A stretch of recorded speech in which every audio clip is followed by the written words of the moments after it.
Hello everyone, I am Sanjay Pandey. सबसे पहले तो welcome to Sanjay Pandey classes. Sanjay Pandey classes के इस ब्यूटीफुल ऑनलाइन प्लेटफॉर्म पे आप सभी लोग का हार्दिक स्वागत और अभिनंदन है। लास्ट टाइम पे हम लोगों ने आईसीसी क्लास 10th केमिस्ट्री में पीरियोडिक टेबल पार्ट 1 कंप्लीट किया था और आज हम लोग इसका पार्ट 2 कंप्लीट करेंगे। थोड़ा सा रेफरेंस लेते हैं कि लास्ट टाइम पे हम लोग ने क्या किया था और उसके बाद फिर आगे हम लोग कंटिन्यू करते हैं। देखिए, अगर ये रिकॉल करते हैं कि सबसे पहले पीरियोडिक टेबल किसने दिया था, तो मैक्सिमम बुक्स में देखिए तो इन्हीं का नाम आता है, डेबनियर। मतलब किसी 9th ये तो चैप्टर 9th में भी रहता है, 10th में रहता है, तो बच्चे से पूछिए कि सबसे पहले पीरियोडिक टेबल किसने दिया था, क्योंकि हर बुक में यही दिया है, डेबनियर का नाम आता है।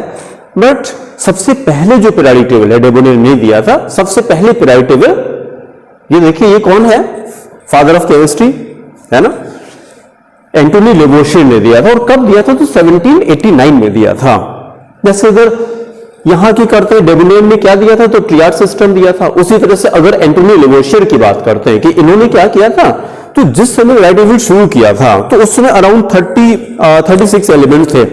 उन्होंने क्या किया था, सारे एलिमेंट्स को केवल मेटल और नॉन मेटल में डिवाइड कर दिया था। लेकिन फिर बाद में हमको पता लगा कि there is another type of element is called metalloid, तो फिर इस क्लासिफिकेशन को हमको छोड़ना पड़ा। लेकिन अगर ये पूछे कि सबसे पहले किसने शुरू किया था, तो आंसर यही आएगा कि एंटोनी लेवोशियर ने किया था। तो ठीक है, नंबर 1 पे एंटोनी लेवोशियर 1789, फिर डेबनियर ने 1817 में किया, फिर थर्ड पे न्यूलैंड आया 1866। क्या दिया इन्होंने, लॉ ऑफ ऑक्टेव दिया। फिर उसके बाद मेंडलीफ का आया, और पीरियोडिक टेबल में जितना कंट्रीब्यूशन मेंडलीफ का है उससे ज्यादा कंट्रीब्यूशन तो किसी का नहीं है। 1871 में दिया, इन्होंने ही पीरियोडिक लॉ दिया था। ये एग्जाम में आता है कि मेंडलीफ पीरियोडिक लॉ, तो कुछ नहीं, ये वर्ड बाय वर्ड आपको रटना है, अपनी तरफ से कुछ भी ऐड नहीं करना है। The properties of the elements are the periodic function of the atomic masses. उसके बाद मोस्ले आए हैं। मोस्ले उन्होंने क्या किया, बस खाली एक वर्ड चेंज कर दिया। मोस्लेस लॉ दिया इन्होंने 1913 में, और इसी को और क्या कहते हैं, तो this is also called modern periodic law. देखिए, पूरी लैंग्वेज एकदम सारा सेंटेंस सेम है, खाली बस एक वर्ड का डिफरेंस आ गया। वहां पे एटॉमिक मास आया था और यहां पे खाली बस ये हो गया, एटॉमिक नंबर वर्ड आया। तो इसको एज इट इज आप लर्न कर लीजिएगा। Properties of the elements are the periodic function of the atomic numbers. ये तो रटने वाला हो गया। अब आपसे क्वेश्चन ये करें कि इस लॉ का मतलब क्या हुआ, तो सिंपल सा आप ये बताइए कि when the elements are arranged in the increasing order of their atomic number, then most of the properties of elements are repeated after a certain interval. This is called Mosley's modern periodic law. फिर देखिए, उसके बाद फिर Bohr ने क्या किया, इसके बाद later on Bohr word on this table and बरी एक केमिस्ट थे in 1921 gave the extended form of the periodic table known as long form of periodic table. अब हम लोग यहीं पे लास्ट टर्न पे थे, लेकिन अभी बेसिक सा क्वेश्चन हम आपसे ये क्वेश्चन करते हैं, किसी से अपने फ्रेंड से पूछिए कि यार ये बताओ कि पीरियोडिक टेबल कहते किसको हैं, मतलब इस वर्ड का मतलब क्या है। रटना तो ठीक है, नंबर मिलने वाला ठीक है, कि पीरियोडिक लॉ भी रट लेते हैं कि properties of the elements are the periodic function of the atomic number है या एटॉमिक मासेस है, वो तो रटने वाला हो गया। तो हमको ये बताओ कि पीरियोडिक टेबल कहते किसको हैं। तो देखिए कितनी बढ़िया डेफिनेशन सिंपल लैंग्वेज में दिया है। अ tabular arrangement of elements in groups. हाँ, एक चीज अभी और भी आपको रिकॉल करते हैं, ये जो वर्ड आया ग्रुप के ब्रैकेट पे लिखा वर्टिकल कॉलम, तो जो शैलजा मैम जो बायो वाली मैम है, एक दिन हमको बता रही थी कि जब वो 9th में थी तो उन्होंने कैसे ग्रुप और पीरियड कैसे लर्न किया था। अभी क्लास में करते हैं तो बच्चे कंफ्यूज रहते हैं कि हॉरिजॉन्टल होता है कि वर्टिकल होता है, कैसे होता है। तो उन्होंने जो तरीका बताया हमको बहुत मजा आ गया, हमको याद हो गया एक बार में। उन्होंने कहा कि देखिए, ग्रुप ऐसे जी होता है, तो जी में ऐसे डंडी नीचे आती है ना, तो ग्रुप मतलब ऐसे ऊपर से नीचे आएगा ग्रुप। और बोले कि पी कैसे होता है, तो पी ऐसे जाता है, ये ऐसे लंबा सा ऐसे करके जाता है, ऐसे, तो ऐसे मतलब वर्टिकल ऐसे, सॉरी हॉरिजॉन्टल ऐसे जा रहा है, ऐसे करके आ रहा है। तो हमने कहा हाँ यार ये तरीका तो सही है। ग्रुप कैसा होगा, तो ग्रुप जी से ऐसे ऐसे आता है, नीचे आता है, तो ये डंडी नीचे आ गई, तो मतलब ग्रुप वर्टिकल होता है। और पीरियड कैसा होगा, तो पीरियड ऐसे लंबा सा ऐसे घूम करके जाएगा, तो ये हॉरिजॉन्टल हो गया। तो आप ऐसे याद कर लेगा कि ग्रुप वर्टिकल होता है, वही ब्रैकेट में देखिएगा लिखा ग्रुप वर्टिकल कॉलम को कहते हो, पीरियड कैसा होता है हॉरिजॉन्टल रोज को कहते हैं। तो देखिए सेंटेंस देखिए, अ tabular arrangement of elements in group कैसे हो गया वर्टिकल कॉलम, एंड पीरियड्स कैसा हो गया horizontal rows, highlighting the regular trends in the properties of the element is called periodic table. अब हम लोग इसी को दो पार्ट में डिवाइड करते हैं। अब स्टडी करेंगे हम लोग कि ग्रुप क्या होता है और पीरियड क्या होता है। तो आज के लेक्चर में हम लोग यही दोनों चीजें पूरा डिटेल में स्टडी करके और आज इस टॉपिक को कंप्लीट करेंगे। तो चलिए कॉपी में लिखे salient features of groups. Group को स्टडी करेंगे। ग्रुप अभी कैसे हम लोगों ने किया था कि ग्रुप कैसा होता है, वर्टिकल होता है। अच्छा, मॉडर्न पीरियोडिक टेबल ने क्या किया, टोटल 18 वर्टिकल कॉलम्स बनाए। आपसे क्वेश्चन कर देंगे टोटल कितने ग्रुप्स हैं, तो आप यही बोलेगा कि टोटल 18 ग्रुप्स हैं। कैसे पता लगा, क्योंकि 18 वर्टिकल कॉलम्स और हर एक कॉलम को ग्रुप कहा जाता है। और फिर उन्होंने कहा देखिए एकदम सिंपल सा language, they are known as groups arrange from left to right in the order. अब एक एक ग्रुप को स्टडी करते हैं। फिर अगली हेडिंग करिए ग्रुप 1, और ग्रुप 1 के आगे लिखिएगा एल्कली मेटल्स। देखिए नंबर 1 ग्रुप 1 और उसके आगे लिखिए एल्कली मेटल्स। और फिर इसको देखिए स्टडी करते हैं। ग्रुप 1 के लिए क्या कह रहे हैं कि these elements are known as alkali metals. इससे क्वेश्चन आपको मिल सकता है कि हर एक ग्रुप का नाम अलग अलग आपको याद करना है। Group 1 elements are known as alkali metals. क्यों एल्कली मेटल कहते हैं, तो आंसर है कि as they form strong alkalis.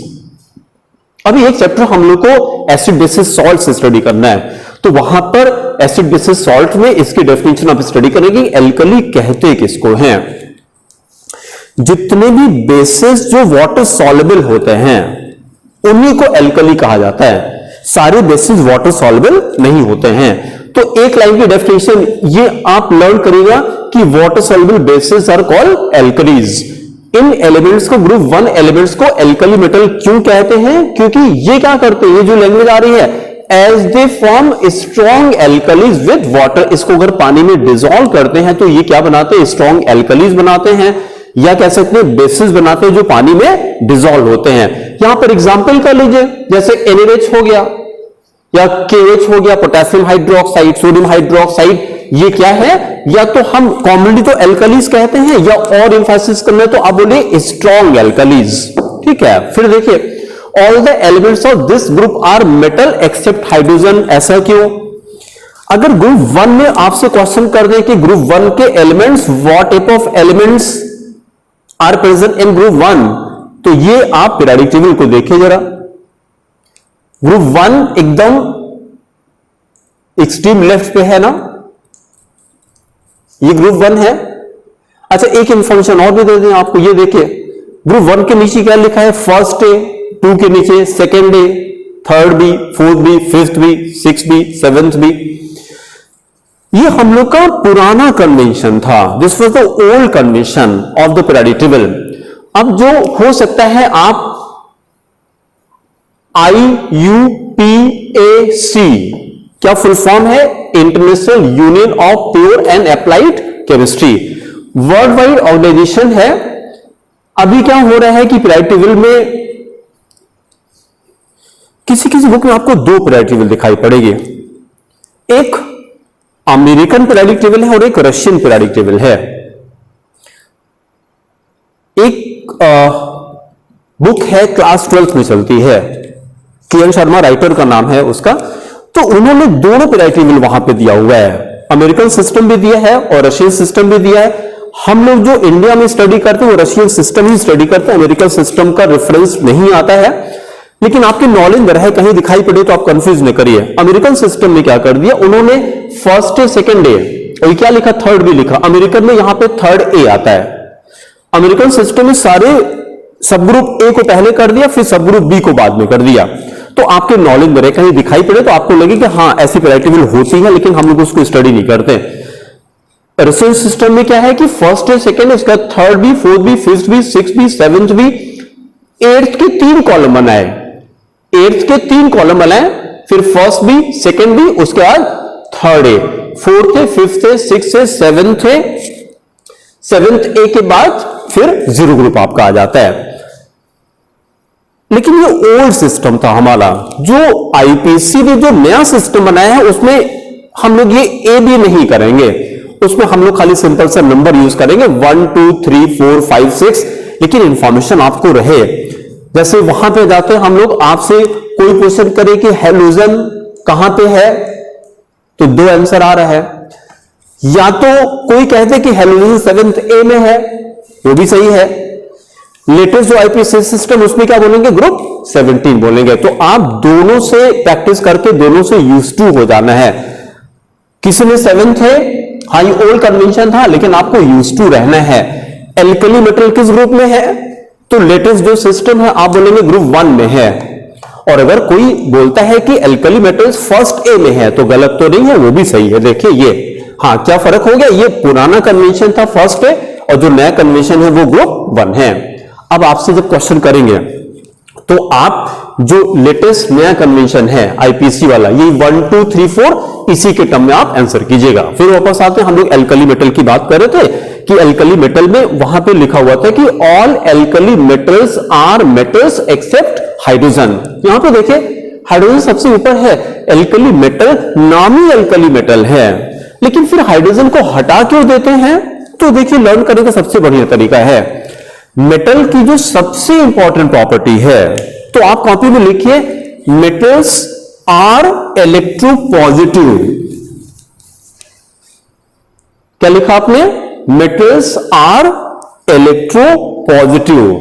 फिर उसके आगे लिखिए they have a tendency to lose electrons, this is the meaning of electropositivity. Material की सबसे इंपॉर्टेंट प्रॉपर्टी होती है कि मेटल्स आर हाईली इलेक्ट्रोपॉजिटिव। जितना स्ट्रॉन्ग मेटल होगा उतनी जल्दी इलेक्ट्रॉन को लूज करेगा, ठीक है। जितना ज्यादा मेटालिक कैरेक्टर होगा एलिमेंट के अंदर, उतनी जल्दी वो इलेक्ट्रॉन लूज करेगा। और हम सिंपल लैंग्वेज में बोलते हैं कि दिस इज हाईली इलेक्ट्रोपॉजिटिव। हमने एक लैंग्वेज आपसे कहा कि there is an element which is most electropositive. इसका मतलब क्या हो गया, मतलब उसका मेटालिक कैरेक्टर सबसे ज्यादा है। और सिंपल लैंग्वेज में कि वो सबसे इजीली इलेक्ट्रॉन लूज कर देगा। देखिएगा अभी आगे जब हम लोग पीरियोडिक प्रॉपर्टीज को डिस्कस करेंगे, ऊपर से नीचे जब आते हैं तो मेटालिक कैरेक्टर इंक्रीज करता है। मतलब यह हो गया कि सोडियम पोटेशियम तो नीचे है ना, हमने कहा कि coming from top to bottom metallic character increases. इसका मतलब कि potassium is more metallic than sodium, ठीक है, रट लिया आपने। हम कह रहे हैं इसका मतलब क्या हुआ, if you are saying potassium is more metallic than sodium, तो आप बोलिए सर कि इसका मतलब ये हो गया कि पोटेशियम सोडियम से जल्दी इलेक्ट्रॉन लूज करेगा, ये मतलब हो गया। क्योंकि मेटल का काम क्या होता है, metals are electropositive, they have a tendency to lose electron. और इसी बेसिस पे अभी हम लोग एक चीज और स्टडी करेंगे, दूसरा कॉपी में नोट करिए, loss of electron is called oxidation. Loss of electron is called oxidation. तो देखिए नई इंफॉर्मेशन क्या मिल गई आपको। मेटल के लिए भी आपने कहा कि मेटल्स आर इलेक्ट्रोपॉजिटिव, फिर मैंने कहा कि they have a tendency to lose electrons, फिर अगला सेंटेंस है कि loss of electron is called oxidation. और फिर अगला सेंटेंस नोट करिए, those elements, those substances, those compounds which undergo oxidation, they are reducing agents। so देखिए 2-3 क्वेश्चन हमारे तैयार हो गए। एक तो क्वेश्चन हम लोगों ने किया कि मेटल होता क्या है, तो आप बोलेंगे मेटल्स आर इलेक्ट्रोपॉजिटिव। फिर दूसरा क्वेश्चन हमारा क्या किया कि मेटल्स में ऑक्सीडेशन होता है कि रिडक्शन होता है, तो आप बोलेंगे मेटल्स अंडरगो ऑक्सीडेशन। वो कैसे पता लगा, because metals are electropositive, they have a tendency to lose electrons and loss of electrons को ऑक्सीडेशन। तो मेटल्स में हमेशा ऑक्सीडेशन होता है। और फिर दूसरा एक क्वेश्चन और भी तैयार हो गया आपका, जिनका जिस सब्सटेंसेस का ऑक्सीडेशन होता है, metals they are electropositive, they have a tendency to lose electrons, they undergo oxidation and hence they are reducing agent. तो इस सेंटेंस को खूब अच्छे से रट लीजिए कि metals are reducing agent. Metals are reducing agent कोई रिड्यूसिंग एजेंट का नाम बता दिए तो कोई भी मेटल आप ले लीजिए, ये हाइड्रोजन को छोड़ करके, इसको क्यों छोड़ है अभी 2 मिनट में एक्सप्लेन कर रहे हैं आपको। But sodium is a reducing agent, lithium is a reducing agent, potassium is a reducing agent. अब जैसे जैसे मेटालिक कैरेक्टर बढ़ाएंगे उसकी रिड्यूसिंग कैरेक्टर भी इंक्रीज करेगी।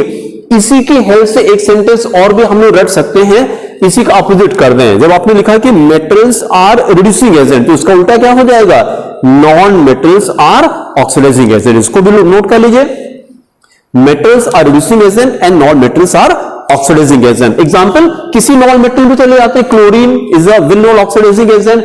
क्लोरीन ऑक्सीजन तो जानते ही हैं, तो जितने भी नॉन मेटल्स हैं, non metals they are electronegative, उसी को हमने उल्टा कर दिया। बस मेटल्स के लिए कहा कि metals are electropositive, they have a tendency to lose electron and loss of electrons called oxidation. Any substance which undergoes oxidation is a reducing agent. उसका अपोजिट, सारे सेंटेंस एकदम हमने अपोजिट कर दिए। Non metals are electronegative, they have a tendency to gain electron and gain of electrons को reduction. Any substance, any element, any compound, any substance which undergoes reduction is a oxidizing agent. तो देखिए 3-4 question इन्हीं sentences से हमारे तैयार हो गए। फिर वापस आते हैं, बात यहां से शुरू हुई थी कि all alkali metals are metals except hydrogen. इसको क्यों छोड़ा? अभी हम लोग बात कर रहे थे कि मेटल की सबसे इंपॉर्टेंट प्रॉपर्टी क्या है, तो आंसर आएगा they have a tendency to lose electron. अगर हम आपसे ये कर दें, ये न्यूक्लियस है, ये आउटरमोस्ट ऑर्बिट थी, यहां पर इलेक्ट्रॉन बंद था, और ये इलेक्ट्रॉन न्यूक्लियस से अट्रैक्टेड था with the help of some force of attraction, इसी को हमने F से रिप्रेजेंट कर दिया। अगर इसकी डिस्टेंस हम लोग कम कर दें ये, तो ये फोर्स ऑफ एट्रैक्शन बढ़ जाएगा। इसी को आगे चल के हम लोग एटॉमिक साइज कहेंगे कि जैसे जैसे एटॉमिक साइज कम होती है फोर्स ऑफ एट्रैक्शन बढ़ता है। अगर ये फोर्स ऑफ एट्रैक्शन बढ़ेगा तो इतना बताएंगे आप कि ये इलेक्ट्रॉन जल्दी लूज करेगा कि देर में लूज करेगा। फोर्स ऑफ एट्रैक्शन बढ़ रहा है, means electrons are strongly held up, they are pulled up towards the nucleus, तो इलेक्ट्रॉन लूज करने में डिफिकल्टी होगी। अगर इलेक्ट्रॉन लूज करने में डिफिकल्टी हो रही है, सोच के आंसर कीजिएगा, अगर इलेक्ट्रॉन लूज करने में डिफिकल्टी हो रही है तो हम आपसे क्वेश्चन कर दें, अब ये इलेक्ट्रॉन जल्दी लूज करेगा कि देर में लूज करेगा? साइज आपने क्या किया, साइज कम कर दिया तो फोर्स ऑफ एट्रैक्शन बढ़ गया। जब फोर्स ऑफ एट्रैक्शन बढ़ गया तो ये इलेक्ट्रॉन जल्दी लूज करेगा, देर में लूज करेगा? देर में लूज करेगा। अगर इलेक्ट्रॉन देर में लूज कर रहा है तो मेटेलिक कैरेक्टर पे क्या फर्क पड़ा, मेटेलिक कैरेक्टर डिक्रीज करेगा। क्योंकि अभी हम लोगों ने बात किया था ना कि मेटेलिक कैरेक्टर का सबसे इंपॉर्टेंट प्रॉपर्टी क्या होती है कि metals have a tendency to lose electron. जितना अच्छा मेटल होगा, जितना स्ट्रॉन्ग मेटल होगा, उतनी जल्दी इलेक्ट्रॉन लूज करेगा। इसका मतलब कि कंक्लूजन हम लोग ये कर सकते हैं कि मेटेलिक कैरेक्टर साइज पे डिपेंड करती है। कॉपी में लिख सकते हैं, मेटेलिक कैरेक्टर और साइज में क्या रिलेशनशिप आ गई। Metallic character is inversely proportional to size. अगर साइज कम है तो मेटेलिक कैरेक्टर बढ़ जाता है, ठीक है। तो हम लोग यहां पर अगर आ जाए हाइड्रोजन की साइज को डिस्कस करें, हाइड्रोजन की साइज पूरी पीरियोडिक टेबल में स्मॉलेस्ट साइज है, and because of this smallest size इसका फोर्स ऑफ एट्रैक्शन कैसा होगा, बहुत स्ट्रांग होगा। इलेक्ट्रॉन लूज करने में डिफिकल्टी होगी। अगर इलेक्ट्रॉन लूज करने में डिफिकल्टी हो रही तो ये तो मेटालिक कैरेक्टर नहीं हुआ, ये क्या हो गया, it is a non metal. अब आगे से काम कर सकते हैं कि मेटल और नॉन मेटल को साइज के बेसिस पे कैसे हम लोग डिस्टिंग्विश कर सकते हैं। तो आप ऐसे लर्न कर लीजिएगा कि मेटल्स की साइज कैसी होती है, बड़ी होती है।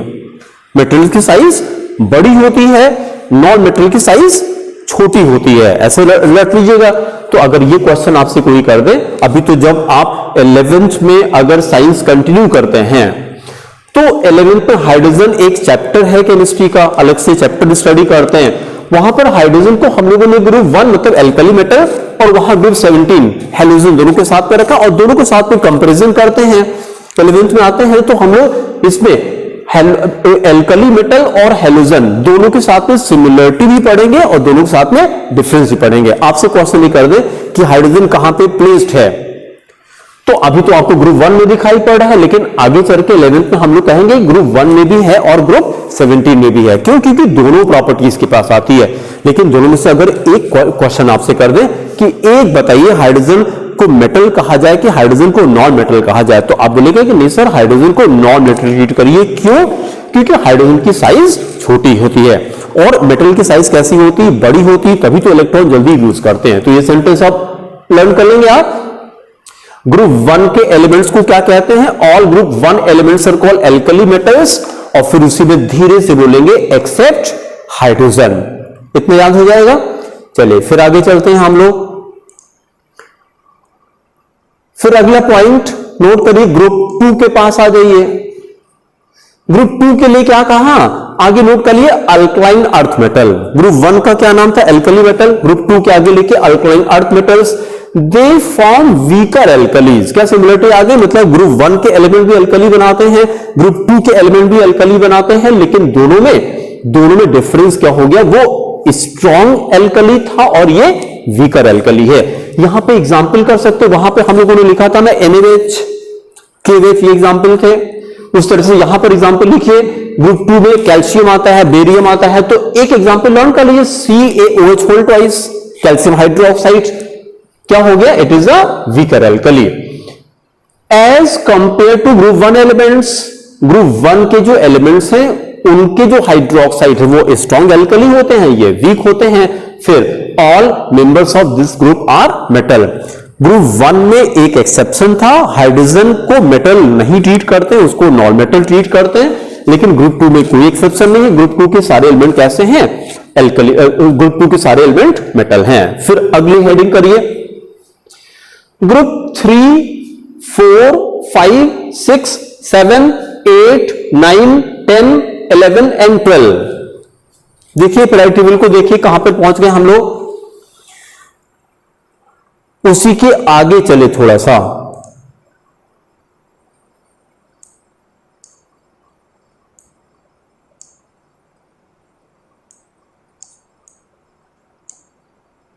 ये देखिए, ये 1, 2 हो गया था, फिर 3 आए। 3, 4, 5, 6, 7, 8, 9, 10, 11, 12। ये देखिए अलग से बना दिया गया, यहां से यहां तक उसके ऊपर लिख दिया ये ट्रांजिशन एलिमेंट। काउंट करिए जरा, 3 से लेकर के 12 तक कितना हो जाएगा? तो टोटल 10 आता है। इन 10 ग्रुप्स को कलेक्टिवली क्या कहते हैं? तो ट्रांजिशन एलिमेंट कहते हैं। ट्रांजिशन एलिमेंट क्यों कहते हैं? ट्रांजिशन का मतलब होता है, जैसे भी कहते हैं कि बड़ा ट्रांजिशनल बिहेवियर है या उनका बिजनेस ट्रांजिशन स्टेट पे चल रहा है। जैसे अभी लॉकडाउन चल रहा है, तो खैर वहां तो सिचुएशन और डावाडोल हो गई है, ट्रांजिशन नहीं है, एकदम से बंद ही हो गया है। ट्रांजिशन का मतलब होता है कि ये जो एलिमेंट हैं इनका जो बिहेवियर है, जैसे अगर इसका जो नाम है वो ट्रांजिशन एलिमेंट लिखा है, लेकिन आप इसको ट्रांजिशन मेटल भी कह सकते हैं। ये सारे मेटल होते हैं, ये सारे मेटल होते हैं। एक और भी कर लेते हैं, ऐसे बनाइए कॉपी में, आप ऐसे ड्रॉ करिए मेरे साथ साथ। ये पीरियोडिक टेबल हमने बनाया, ग्रुप 1 और ग्रुप 2 ये हो गया। यहां पे लिखिएगा मेटल्स, ये सारे मेटल्स हैं। बस खाली एक एलिमेंट, ये हाइड्रोजन को छोड़ दें तो ये सारे एलिमेंट ग्रुप 1 के आपने भी स्टडी किया, सारे मेटल हैं। ग्रुप 2 के सारे मेटल हैं। तो उसके बाद ये देखिए, यहां पे भी हम लोग कर रहे थे ना, ये 3 है, 3 से लेकर के वो कहां तक गया? ये 12 तक ये गया। ये सारे एलिमेंट ऐसे लिख करके यहां भी मेटल लिखिए, ये भी मेटल होते हैं। और उसके बाद ये 13 स्टार्ट हुआ ना, 13 का जो पहला एलिमेंट है यहां पे बोरॉन है। बोरॉन से लेकर के और ये एलिमेंट आता है AT, एस्टेटीन। ऐसे एक डायगोनल ड्रॉ करिए इस डायगोनल के नीचे कि ये सारे एलिमेंट यहां भी लिखिए मेटल। ये मेटल है, ये मेटल है, ये मेटल है। इस डायगोनल के ऊपर ये जो एलिमेंट्स हैं ये कैसे हैं? ये नॉन मेटल्स हैं। और उसके बाद यहां पे बीच में कुछ एलिमेंट है जिनको मेटलाइट कहा जाता है। तो एक रफ आइडिया आज दिमाग में रखिएगा। लेफ्ट हैंड साइड में मेटल है, बीच में मेटल है, राइट हैंड साइड का 50%, ये देखिए ये भी मेटल है। तो इसका मतलब कि most of the element, total कितने एलिमेंट है, 118 एलिमेंट्स है ना, 118 में से मोस्ट ऑफ द एलिमेंट्स क्या है, वो मेटल्स हैं। फिर उसके बाद नॉन मेटल्स हैं, फिर उसके बाद नंबर 3 पे मेटोलाइट आता है। तो ये भी एलिमेंट कैसे हैं, ये भी मेटल्स हैं। लेकिन इनमें इन मेटल्स को आप ग्रुप 1 या ग्रुप 2 के मेटल से कंपेयर नहीं कर सकते। हम इस वर्ड को एम्फसाइज करना चाह रहे हैं कि ट्रांजिशन एलिमेंट का मतलब क्या होता है, ट्रांजिशन मेटल का मतलब क्या होता है। ये मेटल तो है, आप देखिए यहां का एक मेटल है, ये कॉपर Cu है। हम अगर यहां पे पोटेशियम आता है ना, पोटेशियम भी मेटल है, कॉपर भी मेटल है, दोनों को कंपेयर कर लें तो देखिए कॉपर का यूटेंसिल घर में यूज करते हैं, उससे पानी पिया जाता है। क्या पोटेशियम का यूटेंसिल बना सकते हैं? नहीं, ये एल्कली मेटल की प्रॉपर्टी है। Alkali metals are highly reactive, they immediately catch fire with water, तो बहुत रिएक्टिव होते हैं। मतलब हम क्या कहना चाह रहे हैं कि पोटेशियम को आप कॉपर से कंपेयर नहीं कर सकते। तो यहां भी मेटल तो है, मतलब ट्रांजिशन एलिमेंट के अंदर मेटल तो है, लेकिन ये मेटल कैसे हैं, दे आर वीक मेटल। तो ट्रांजिशन मेटल का मतलब क्या हो गया कि उतना स्ट्रॉन्ग मेटेलिक कैरेक्टर नहीं होगा।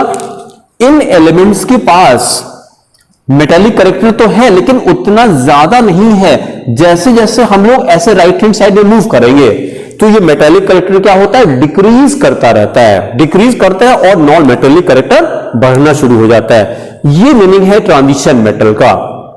ठीक है, फिर आगे देखिए क्या वर्ड आया था, तो अभी याद हो जाएगा 3 से लेकर के 12 तक, 3 से लेकर के 12 तक। एक चीज और याद कर लेते हैं, 3 से लेकर के 12 तक ये कितने ग्रुप हो गए, तो आंसर आया 10 ग्रुप हो गए।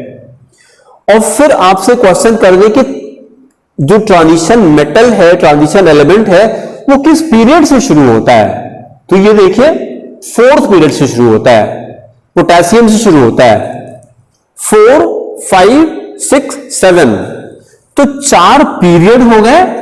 और ये कितने ग्रुप हैं बीच में, 10 ग्रुप हैं। तो अब आपको याद हो जाएगा, हम आपसे क्वेश्चन कर दें कि ट्रांजिशन मेटल में कितने मेटल्स हैं, तो आप बोलेगा सर 40 मेटल्स हैं। कैसे, 10 कॉलम है एंड 4 रोज हैं।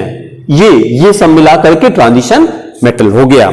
ठीक है, फिर इनकी एक प्रॉपर्टी और देखिए क्या बताया ट्रांजिशन की, इस पे क्वेश्चन आपको मिल सकता है। इन्होंने ये कहा कि all the elements of these groups are metals. ये तो ठीक है, मेटल तो है, लेकिन they have their 2 outermost shells incomplete. फिर कॉपी में लिखिएगा, जो सबसे बाहर वाली शेल होती है, सपोजिंग ये आउटरमोस्ट शेल है, तो इसको this is also called ultimate shell. Outermost shell is also called ultimate shell, या हम इसी को आगे nth शेल से रिप्रेजेंट करेंगे, nth। और उसके अंदर वाली जो शेल है ये वाली, इसको क्या बोलते हैं, पेनल्टीमेट शेल। पेनल्टीमेट शेल, इसको क्या बोलेंगे, n-1 बोलेंगे। तो ट्रांजिशन मेटल की 2 प्रॉपर्टी हमको पता लग गई। एक तो आप ये बोलेंगे कि इसके मेटल कैसे हैं, तो आंसर इज वीक मेटल है, मेटल तो है लेकिन वीक मेटल है। दूसरी प्रॉपर्टी क्या पता लगी कि इलेक्ट्रॉनिक कॉन्फ़िगरेशन जब करते हैं तो ट्रांजिशन मेटल की 2 आउटरमोस्ट शेल्स कैसी हैं, इनकम्प्लीट है, मतलब उनका ऑक्टेट कंप्लीट नहीं होता है। फिर आगे चलिए, लिखिए ग्रुप 13। अब इसके बाद के जो ग्रुप हैं 13, 14, 15, 16, 17, इन सारे ग्रुप को कैसे नॉमेनक्लेचर किया गया, तो इन सारे ग्रुप का जो नॉमेनक्लेचर है वो उनका जो पहला एलिमेंट है, देखिए 13 का पहला एलिमेंट क्या है, ये 13 आ रहा है ना, ये पहला एलिमेंट क्या है, बोरॉन। तो अब इन सारे एलिमेंट का नाम है बोरॉन फैमिली। 14 में हम लोग आएंगे तो ये क्या है, कार्बन, तो इन सारे एलिमेंट का नाम है carbon family. 15 nitrogen family, 16 oxygen family. यहीं पर एक वर्ड आपको और मिलेगा ना, इसी को हम लोग कैल्कोजेन भी कहते हैं, अभी आगे एक्सप्लेन करेंगे। कैल्कोजेन, 17 को क्या बोलते हैं, इसको हेलोजन कहते हैं। और फिर लास्ट में 0 ग्रुप आया, इसको इनर्ट गैस एलिमेंट। अब एक एक करके करते हैं, ये लर्न हो जाएगा। देखिए थोड़ा सा रिवाइज करते हैं। ग्रुप 1 को क्या कहा, अल्कली मेटल। ग्रुप 2 को क्या कहा, अल्कलाइन अर्थ मेटल। फिर उसके बाद आगे कहां पे बढ़े, 3 से लेकर के कहां तक आए थे, 12 तक आए थे। 3, 4, 5, 6, 7, 8, 9, 10, 11, 12 इन सबको मिला के क्या बोलते हैं, तो आंसर आएगा ट्रांजिशन एलिमेंट। उसके बाद क्या है, 13 आया। 13 को क्या बोलते हैं, boron family. 14 is called carbon family. 15 is called nitrogen family. 16 का क्या नाम है, ऑक्सीजन फैमिली कहेंगे, या एक और वर्ड आप लर्न करेंगे, इसको बोलते हैं कैल्कोजेन। क्यों कहते हैं एक्सप्लेन कर रहे हैं। फिर 17 इज ऑल्सो कॉल्ड हेलोजन। 18 को क्या बोलेंगे, या तो 0 ग्रुप बोलेंगे, या इनर्ट गैस, या दूसरा नाम है नोबल गैस एलिमेंट। अब एक एक ग्रुप को देखिए। Group 13 is called boron family. क्यों, because boron is the first member of the group. फिर 14 को क्या कहा हम लोगों ने, कार्बन फैमिली। क्यों, because carbon is the first element.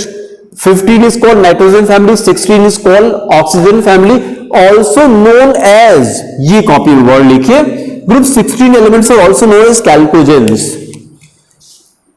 जेन का मतलब होता है फॉर्मिंग ये, और कैल्को का मतलब है ओर, ORE। ओर एंड मिनरल्स, ये दो वर्ड सुने होंगे ना आपने। मेटल जिस फॉर्म में अर्थ में मिलता है उसको क्या बोलते हैं, मिनरल कहा जाता है। मैंने क्या कहा, मेटल जिस फॉर्म में अर्थ में मिलता है उसको मिनरल कहते हैं। And from those minerals from which metal can be economically and profitably extracted, उसको क्या कहते हैं, ओर कहते हैं। तो अब आपसे एक क्वेश्चन कर दें, ज्योग्राफी का भी क्वेश्चन बन गया कि हमको ओर और मिनरल में एक सिमिलरिटी बता दी, एक डिफरेंस बता दिए। तो आप बोले कि सिमिलरिटी दोनों में यह है कि दोनों में मेटल प्रेजेंट होता है, और दोनों में डिफरेंस क्या है, तो मिनरल में मेटल का अमाउंट कम होता है और ओर में मेटल का अमाउंट ज्यादा होता है। तो अब आपसे क्वेश्चन कर दें कि इन दोनों में से मेटल और ओर में से जब मेटल का एक्सट्रैक्शन करते हैं तो किसको प्रेफर करते हैं, तो आंसर इज ओर से करते हैं। तो अब इसको रट लीजिएगा कि metals are always extracted from ore, mineral से कभी नहीं करते, ओर से एक्सट्रैक्ट करते हैं। तो अब जितने भी ग्रुप 16 के एलिमेंट्स हैं, ऑक्सीजन पहला एलिमेंट है ना, मोस्टली जो मेटल के ओर्स हैं ऑक्साइड के फॉर्म में मिलते हैं। उसके नीचे क्या है, सल्फर है। ऑक्सीजन से कंबाइन होता है तो ऑक्साइड कहते हैं, सल्फर से कंबाइन होता है तो सल्फाइड कहते हैं। देखिए Al2O3.2H2O क्या बोलते हैं, बॉक्साइट, BAUXITE क्या है, एल्युमिनियम का ओर है। ऑक्सीजन दिखाई पड़ रहा है ना, तो ऑक्साइड हो गया। फिर उसी तरह से हम इस वर्ड को इंफेसिस करना चाह रहे हैं कि ग्रुप 16 एलिमेंट्स को कैल्कोजेन क्यों कहते हैं। तो आप ये बोलेंगे कि सर बिकॉज इन ये एलिमेंट मेटल के जो ओर्स हैं इन्हीं के फॉर्म में रहते हैं, या ये कह सकते हैं group 16 elements are ore forming. ये लैंग्वेज ज्यादा अच्छी है, group 16 elements are ore forming, that's why they are also known as chalcogen, क्योंकि ये ओर बनाते हैं। एग्जांपल में कर दीजिए, जैसे ऑक्सीजन ऑक्साइड बनाता है, उसका भी एग्जांपल बॉक्साइट कर दीजिए, हेमेटाइट कर दीजिए, किसका ओर है, आयरन का ओर है। एक और लर्न कर लीजिए, देखिए सल्फर का एग्जांपल दे रहे हैं तो हो गया CuFeS2, क्या है, कॉपर पाइराइट्स बोलते हैं, किसका ओर है, तो ये कॉपर का ओर है। किस फॉर्म में है, तो आप बोले सल्फाइड के फॉर्म में। तो ये वर्ड समझ में आएगा कि ग्रुप 16 को कैल्कोजेन क्यों कहते हैं, तो आप बोलिए because group 16 elements are ore forming, ore बनाते हैं इसीलिए इनको कैल्कोजेन कहा जाता है। फिर अगला देखिए, ग्रुप 17 पे हम लोग आगे आ गए।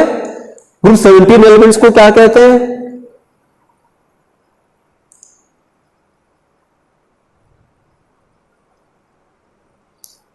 Group 17 elements are known as halogens. ये आ गया ग्रुप 17 एलिमेंट्स, दीज एलिमेंट्स। अब फिर वही क्वेश्चन आ रहा है कि इन एलिमेंट्स को हेलोजन क्यों कहते हैं। तो फिर देखिए दो वर्ड हो गए, हेलो का मतलब है सॉल्ट ये, और जेन का मतलब है फॉर्मिंग या फॉर्मर।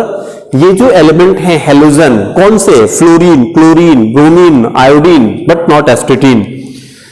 सबसे नीचे एसिटिन आता है ना, वहां तक नीचे आने हैलोजन की आपसे अगर ग्रुप 1 एल्कली मेटल की सबसे इंपॉर्टेंट प्रॉपर्टी कहे तो आप बोलिए कि they are strong metals, means they are highly electropositive. उस तरह से हैलोजन की सबसे इंपॉर्टेंट प्रॉपर्टी आपसे क्वेश्चन कर रहे हैं तो आप बोलिए कि हैलोजेंस आर इलेक्ट्रोनेगेटिव, वो थे इलेक्ट्रोपॉजिटिव, ये है इलेक्ट्रोनेगेटिव।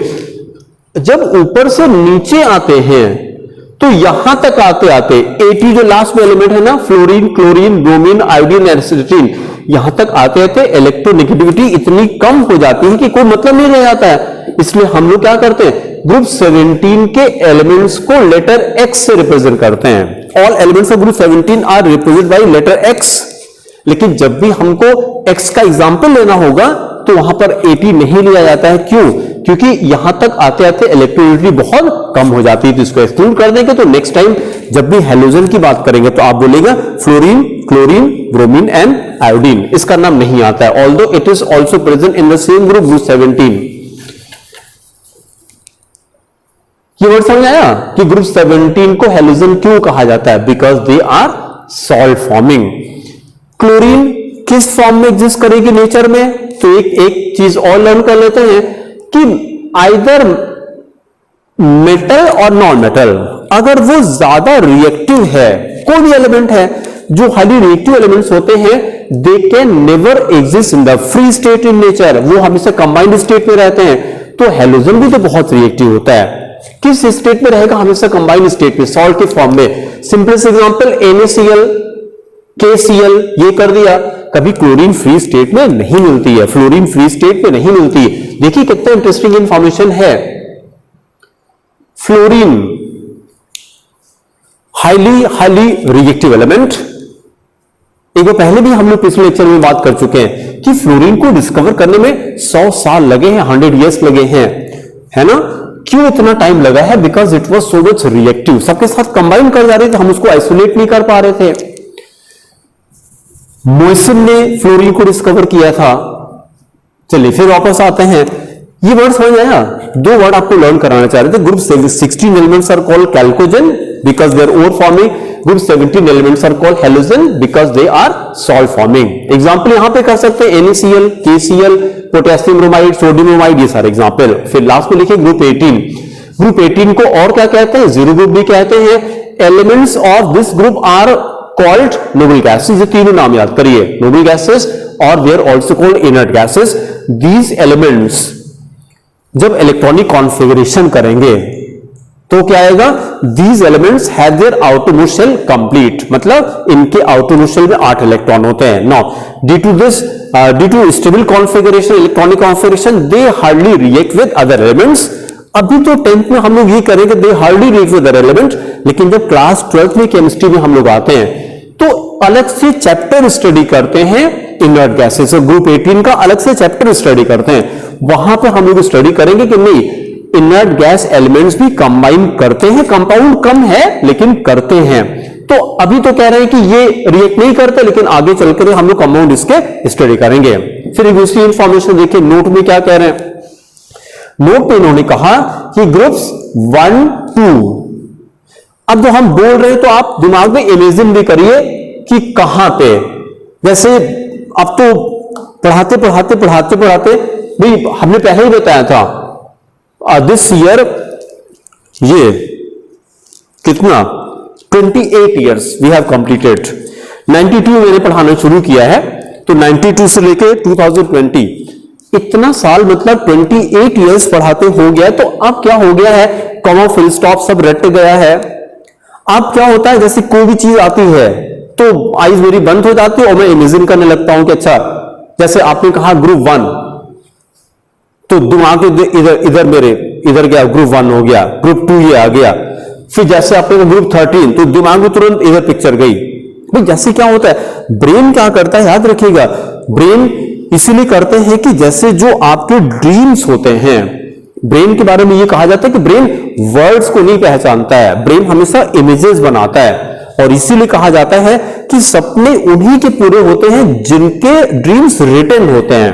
क्यों? क्योंकि जब कोई चीज लिखी रहती है, इसलिए हम बच्चों से क्लास में क्या कहते हैं, आता है फिर भी लिखिए, आता है फिर भी लिखिए, आता है फिर भी लिखिए, लिखते लिखते हाथ दर्द होने लगे। जैसे ही आप लिखना शुरू करते हैं, जानते क्या है, ब्रेन इमेज बनाता है, जल्दी याद हो जाएगा। याद करने के दो तरीके हैं, कुछ बच्चे हैं कि बोल करके याद करते हैं, ठीक है, कुछ बच्चे लिख करके याद करते हैं। तो जो लिख करके करते हैं उनको जल्दी मेमोराइज होता है, क्योंकि ब्रेन क्या करता है, इमेज बनाता है। और दूसरा एक काम और भी कर सकते हैं, इसको करके देखिएगा। अगर आप बगल के रूम में टीवी चल रही है, कहीं शादी हो रही है, म्यूजिक बज रही है और आप अगले दिन सुबह एग्जाम है आपका, क्या करें, ऑप्शन तो है नहीं, उनकी शादी तो आप रोक नहीं देंगे, भाई शादी तो उनकी होनी है। और ऊपर से अगर ये कोरोना में शादी हो रही है तो इतनी मुश्किल से शादी हो रही है, आप कैसे शादी उनकी रोक देंगे। तो अब आपके हाथ में क्या है, आपका अगले दिन एग्जाम है, उनकी शादी हो रही है, तो क्या करिए, कुछ मत करिए, इरिटेट मत होइए, तुरंत you just start writing something, कुछ भी लिखना शुरू करिए। और मुश्किल से 5 मिनट लगेगा, 5 मिनट में देखिए आपको सुनाई पड़ना, म्यूजिक नहीं सुनाई पड़ेगी। क्यों, क्योंकि ब्रेन इन्वॉल्व हो जाता है। तो सबसे बढ़िया तरीका ये करना शुरू कर दीजिए। जैसे आप अगर डिस्टर्ब होते हैं, जैसे आप डिस्टर्ब होते हैं, ब्रेन को कंट्रोल करने का ये सबसे बढ़िया तरीका, हम तो क्लास में 2 चीजें बताते हैं कि अभी कभी कभी ये होता है ना कि मम्मी पापा डांट रहे हैं आपके, और अब आपको ये भी दिखाना है कि हाँ मतलब आपकी हम रिस्पेक्ट भी कर रहे हैं, तो डांट भी सुन ली, अपने पर फर्क भी ना पड़े। तो उसका 2 तरीका हम बताते हैं। पहला वाला तरीका तो आप नहीं अप्लाई कर सकते हैं कि वो डांट रहे हैं और आप कुछ लिखना शुरू कर देंगे, तो नहीं कर सकते।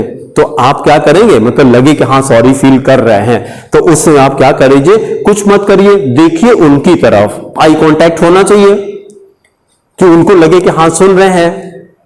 और हम क्या करते हैं, हम अंदर अंदर रिवर्स काउंटिंग करते हैं। कैसे करते हैं, देख रहे हैं और चेहरा ऐसा बना लेंगे, लगेगा हाँ आई एम वेरी सॉरी, कि आगे से गलती नहीं करेंगे। और सच्चाई क्या होती है कि हम उनको सुनते ही नहीं। कैसे, ब्रेन को कंट्रोल कर रहे हैं, क्या कर रहे हैं, हम रिवर्स नंबरिंग कर रहे हैं, अंदर अंदर बोलेंगे नहीं 100, 99, 98, 97, ऐसे करते करते मुश्किल से आप ट्राई कीजिएगा 80 तक नहीं आएंगे, उनकी बात ही नहीं सुनाई पड़ेगी आपको।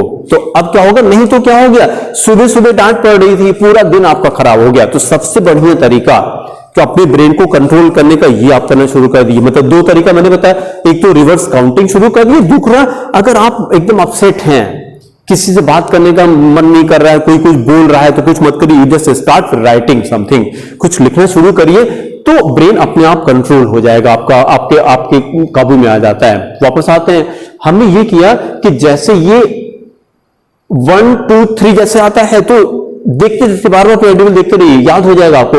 1 2 कहां पे है, तो लेफ्ट साइड में। 1 को क्या बोलते हैं, एल्कली मेटल, 2 को क्या बोलते हैं, अल्कलाइन अर्थ मेटल।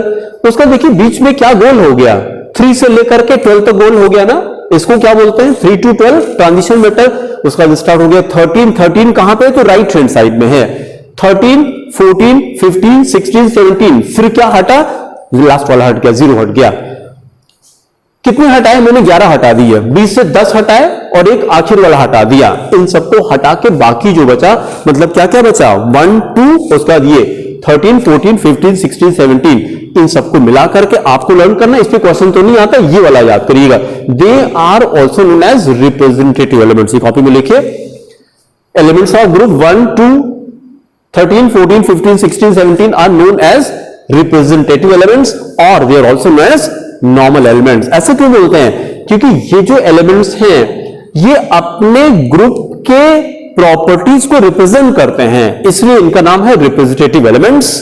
ठीक है, फिर देखिए इलेक्ट्रॉनिक कॉन्फ़िगरेशन की बात करें तो अभी जैसे ट्रांजिशन मेटल में आपने कहा था कि उनकी 2 शेल इनकम्प्लीट थी और रिप्रेजेंटेटिव एलिमेंट की, नॉर्मल एलिमेंट की। इसमें क्या करें, the outermost shell of all these elements, all these elements or all the elements of these groups are incomplete। तो एक एक पॉइंट लर्न कर लीजिएगा कि जो रिप्रेजेंटेटिव एलिमेंट्स है उनकी एक शेल इनकम्प्लीट होती है। अभी क्वेश्चन आगे करेंगे हम, किसी भी डायरेक्ट क्वेश्चन मिलेगा आपको कि इसी के बेसिस पे number of shells complete incomplete के बेसिस पे उन एलिमेंट को क्या कहा जाता है। तो ये लर्न करिएगा कि जिन एलिमेंट की आउटरमोस्ट 2 आउटरमोस्ट शेल इनकम्प्लीट उनको क्या बोलते हैं, ट्रांजिशन मेटल कहते हैं। जिनकी आउटरमोस्ट शेल इनकम्प्लीट है उनको क्या बोलते हैं, तो ये आप बोलेगा they are called representative element और आल्सो कॉल्ड नॉर्मल एलिमेंट। चलिए फिर लास्ट टॉपिक आज हम लोग कंप्लीट कर लेते हैं, हेडिंग करिए पीरियड। अब ये बात हुई थी, लर्न हो जाएगा ना ग्रुप कैसा होता है। तो शैलजा मैम ने क्या बताया था, ग्रुप ऐसे होता है, जी कैसे जाता है ऐसे करके फिर नीचे आते हैं तो ग्रुप वर्टिकल चलता है। फिर उन्होंने पीरियड कैसे बताया था, तो पीरियड का पी ऐसे हो गया तो ऐसे गए मतलब ये हॉरिजॉन्टल होगा। तो ग्रुप वर्टिकल होता है और पीरियड हॉरिजॉन्टल होता है। ग्रुप कितने थे रिकॉल करिए, तो total there were 18 vertical columns known as groups. उसी तरह से दूसरा लर्न करिए कि पीरियड कितने हैं, तो आप बोलेंगे टोटल देयर आर 7 हॉरिजॉन्टल रोज, ऐसे करके जाएगा 7 हॉरिजॉन्टल रोज, उनको क्या बोलते हैं, पीरियड बोलते हैं। देखिए यही चीज आ रही, there are 7 horizontal rows in the modern period table, they are known as period. और फिर दूसरा क्वेश्चन की तरफ हम लोग चल रहे हैं, कॉपी में लिखिए number of period is equal to number of shell. Number of period is equal to number of shell.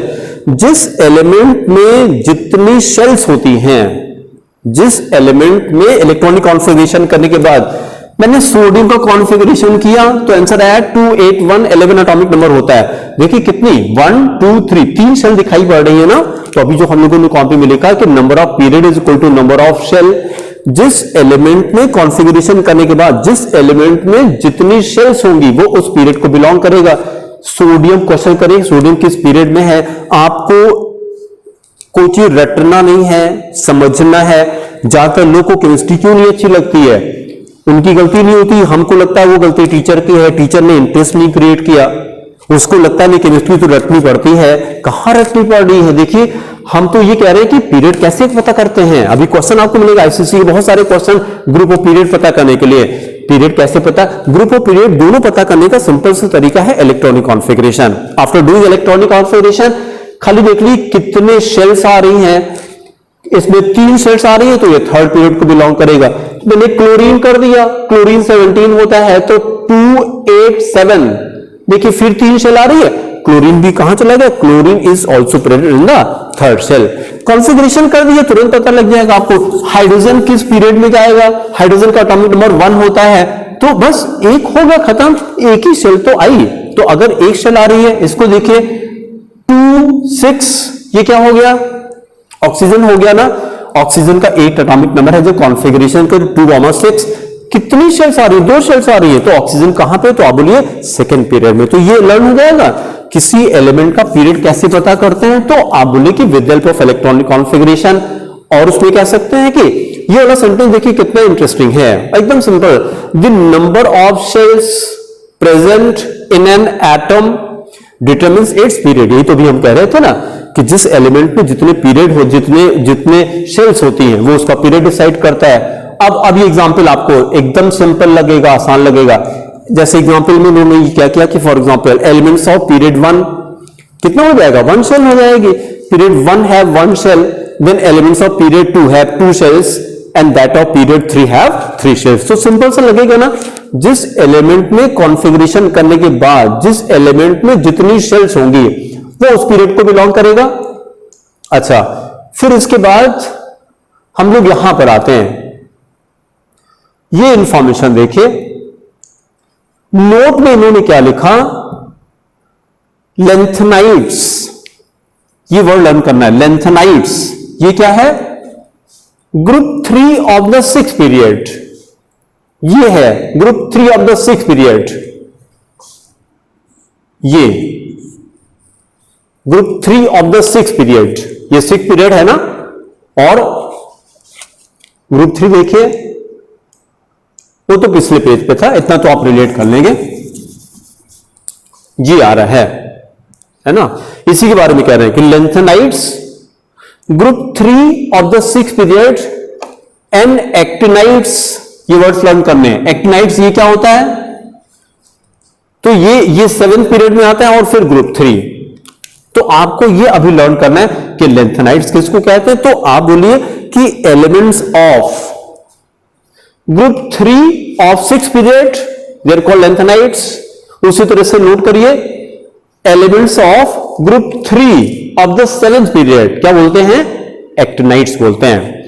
इन दोनों के लिए क्या करें कि they have similar properties because they belong to the same group. Lanthanide और actinide की properties क्यों similar हैं? क्योंकि दोनों सेम ग्रुप को बिलोंग करते हैं। अभी आगे भी हम लोग स्टडी करेंगे कि all the elements of same group they have got similar properties.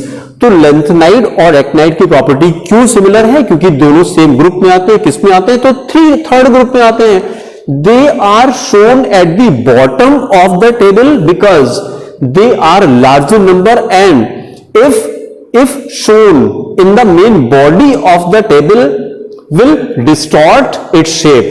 ये वाला सेंटेंस हमको अच्छा नहीं लगता है। क्या पीरियोडिक टेबल हमने खूबसूरत बनाने के लिए ऐसा बनाया था? लेकिन ठीक है, आप अभी 10th में हैं आप, तो डिस्टॉर्ट होना मतलब ये क्वेश्चन लिखे कि लेंथेनाइट और एक्टिनाइट्स को देखिए, आपको जो मेन पीरियोडिक टेबल उसमें दिखाते हैं कहां पर है इसकी लोकेशन। ये जो आपको अलग से ये दिखाई पड़ रहा है, ये पीरियोडिक टेबल दो पार्ट में है। ऊपर वाला पार्ट देखिए, नीचे वाला पार्ट देखिए। इनको ये यहां से देखिए 57 LA सिंबल है, लेंथेनम कहते हैं, और वो 71 तक जा रहा है। वहां पे आपको साफ नहीं दिखाई पड़ रहा होगा, 71 एटॉमिक नंबर है, LU ल्यूटेटियम कहते हैं। 14 एलिमेंट ये हैं, और ये 89 को AC कहते हैं, एक्टिनियम, और ये लास्ट में जाता है 103 LR लॉरेंसियम कहते हैं। तो 14 एलिमेंट ये हैं, क्या बोलते हैं? लेंथेनाइट, और 14 एलिमेंट ये हैं, क्या बोलते हैं? एक्टिनाइट। अभी हम लोगों ने क्या था कि इन दोनों एलिमेंट्स को यहां से निकाल करके अलग क्यों रखा? तो 10th लेवल की बुक में कहते हैं क्योंकि वहां यहां पे रखने पे पीरियोडिक टेबल का शेप डिस्टॉर्ट हो जा रहा था। नहीं, गलत है। शेप से क्या मतलब है?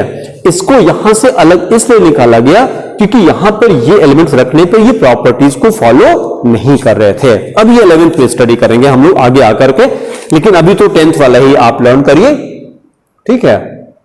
फिर आगे देखिए, अब ये पॉइंट क्लियर हो गया?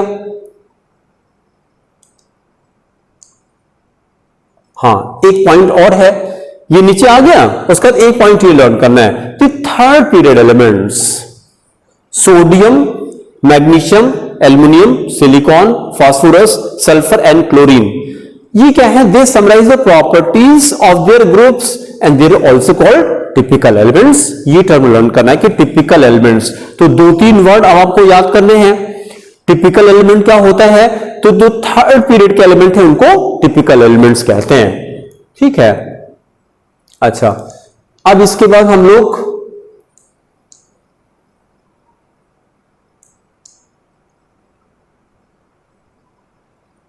ये बस आज का ये लास्ट टॉपिक है। इसके बाद हम लोग